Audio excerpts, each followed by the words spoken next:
player goes down like he's been shot. No contact. Nobody near him. He's rolling on the grass, grabbing his face, screaming like he just got hit by a bus. 30 seconds later, he's back up, sprinting completely fine. If you've ever watched a football match and thought, why is everyone acting like they're dying out there, you're not crazy. It's real.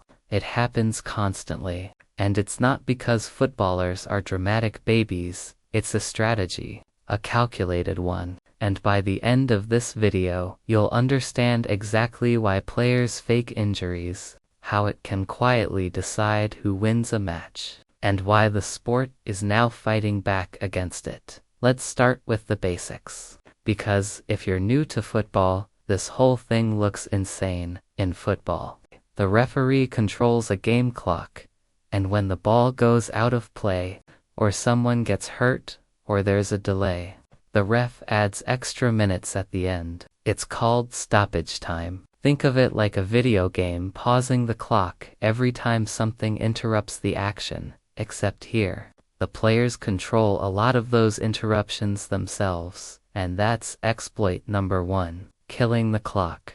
Imagine you're winning 1-0 with 10 minutes left. Every second that ticks by is a second closer to victory.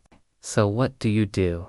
You slow everything down, and one of the easiest ways to slow a game down legally is to go down injured. The referee has to stop play. Physios run onto the field. The other team has to just stand there and wait. It's basically a legal timeout that only you get to call. Here's the wild part. At recent World Cups, officials got so fed up with this that they started adding way more stoppage time than usual, sometimes close to 12 minutes a game, nearly double what used to be normal.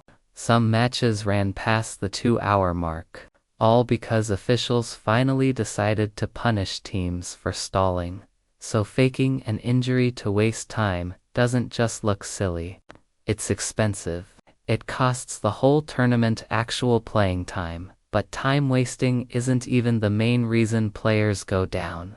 There's a bigger one: drawing fouls. A foul happens when a player illegally trips, pushes, or kicks an opponent. Depending on where it happens on the field, that foul can turn into something huge. Close to the goal, it might mean a free kick. Basically, an unguarded shot with a wall of defenders standing in front of the goalkeeper.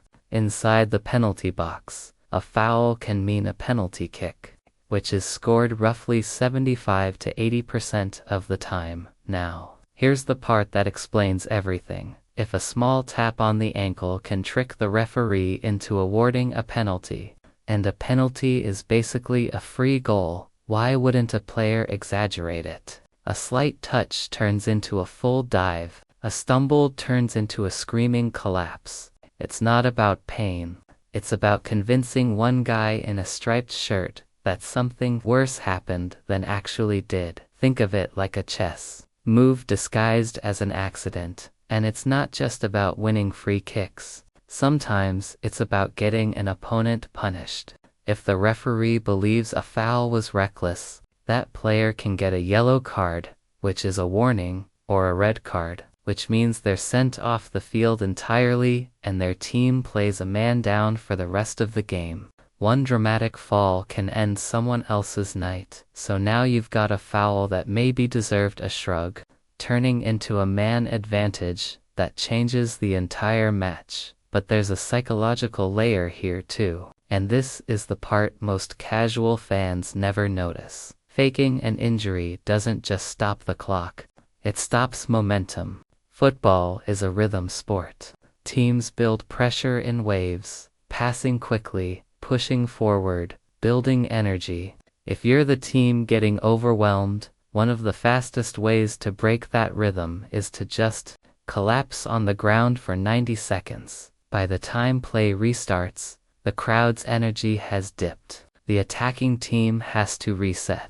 It's like hitting pause on a movie right before the climax.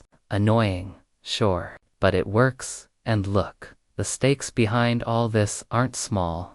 In top competitions, A single goal can be worth millions of dollars in prize money, sponsorships, or league standing. At a World Cup, one moment can define a player's entire career. When the reward is that massive, a little bit of theater starts to feel like a smart investment instead of a crime. So is anyone doing anything about it? Actually, yes. Referees are now trained specifically to spot exaggeration, watching for players who react before contact even happens, or clutch a body part nowhere near where they were touched. VAR, the video review system, lets officials rewatch, replays, and reverse decisions if a foul turns out to be nothing.